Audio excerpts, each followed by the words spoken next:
Apple iPhone 16 की समीक्षा। Apple iOS 18.3। सभी एप्पल आईफोन 16 मॉडल नवीनतम उपलब्ध एप्पल iOS 18 के साथ पहले से इंस्टॉल आते हैं।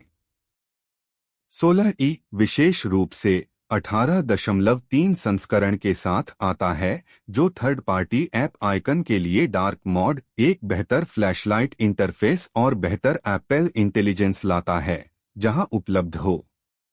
जबकि एप्पल ने इस नए संस्करण को सबसे बड़े रिडिजाइन में से एक के रूप में पेश करने की कोशिश की, यह दैनिक उपयोग में उतना नाटकीय नहीं लगता है।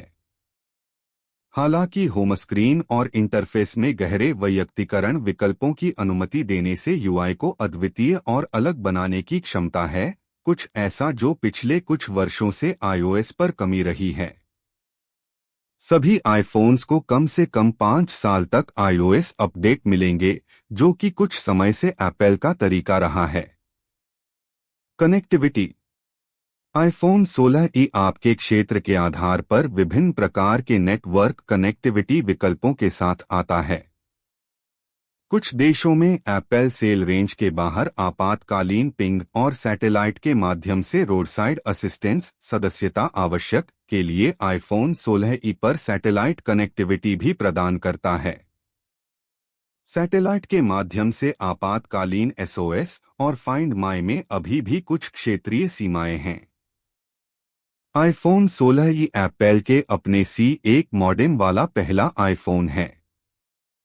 यह कथित तौर पर क्वालकॉम की चिप पर 2 बड़े सुधारों की अनुमति देता है, 5G नेटवर्क का उपयोग करते समय बढ़ी हुई बैटरी लाइफ और भीड़भाड़ वाले नेटवर्क के साथ कठिन स्थानों में अधिक उत्तरदायी डेटा हैंडलिंग, लेकिन हम इस संबंध में निर्माता के दावों का परीक्षण नहीं कर सके।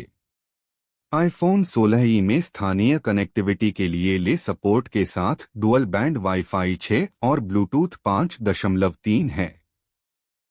एप्पल पे और नेम ड्रॉप कॉन्टैक्ट शेयरिंग जैसी चीजों के लिए NFC मौजूद है।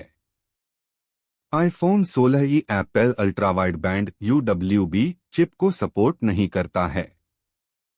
आईफोन 16 पर type C port USB 2.0 data connection द्वारा समर्थित है, जिसका अर्थ है सैद्धांतिक रूप से अधिकतम ट्रांसफर स्पीड 480 Mbps है। तेज USB कनेक्शन के लिए आपको प्रो मॉडल चुनना होगा। हालांकि वीडियो आउटपुट समर्थित है। यह टाइप C ऑल्ट मोड के माध्यम से डिस्प्ले पोर्ट DP4K तक का उपयोग करता है, जिसका अर्थ है कि वीडियो इंटरफेस वाले अधिकांश मानक टाइप C हब फोन से वीडियो फीड प्राप्त करने में सक्षम होने चाहिए। डिफ़ॉल्ट रूप से आपको बिना किसी अन्य फैंसी विकल्प जैसे कि समर्पित डेस्कटॉप मोड या इस तरह के किसी भी विकल्प के डिस्प्ले का मिरर मिलता है। दूसरे शब्दों में, यह यूआई के लिए एक साधारण स्क्रीन मिरर करता है। प्रदर्शन बेंचमार्क तनाव परीक्षण। आईफोन 16 आईफोन 16 और 16 प्लस की तरह एप्पल 18 चिपसेट पर चलता है, जो आईफोन से 2022 के 15 से 3 पीढ़ी आगे हैं। यह दूसरी पीढ़ी की 3nm चिप है, जो अधिक शक्तिशाली और अधिक कुशल दोनों है। एप्पल 18 में 6 कोर प्रोसेसर है, जिसमें 2 परफॉर्मेंस कोर 4.04 गीगाहर्ट्ज पर काम करते हैं और 4 कुशल कोर 2.2 गीगाहर्ट्ज पर क्लॉक किए गए हैं। आईफोन 16 पर भी ऐसा ही है, लेकिन GPU में 4 कोर डिजाइन है, जो आईफोन 16 की तुलना में 1 कोर कम है। यह अभी भी अन्य नवीनताओं के अलावा बेहतर हार्डवेयर रेट्रेसिंग का समर्थन करता है। आईफोन 16 8 GB रैम के साथ आता है।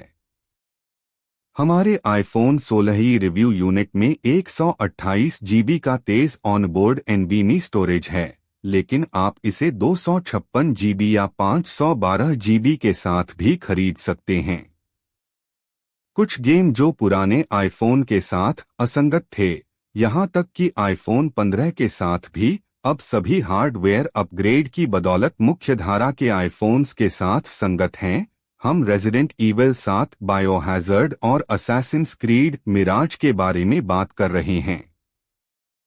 ऑनर ऑफ किंग्स वर्ल्ड जल्द ही आईफोन 16 के लिए अनुकूलित अल्ट्रा ग्राफिक्स मोड के साथ उपलब्ध होगा। जीपीयू में वॉर थंडर मोबाइल जैसे गेम के लिए हार्डवेयर त्वरित रे ट्रेसिंग भी है। और अब आइए कुछ बेंचमार्क स्कोर देखें। सीपीयू परीक्षण से पता चलता है कि आईफोन 16 में सबसे हालिया आईफोन्स जितना ही शक्तिशाली प्रोसेसर है, जो बहुत बढ़िया है। यही बात इसकी एआई क्षमताओं पर भी लागू होती है। जहां तक रॉ परफॉर्मेंस की बात है, ग्राफिक्स आईफोन 14 के बराबर हैं। लेकिन जब रे ट्रेसिंग की बात आती है, तो आईफोन 14 की तुलना में लगभग 30% सुधार होता है। और यह न भूलें कि 16 ही सभी नए गेम को सपोर्ट करता है।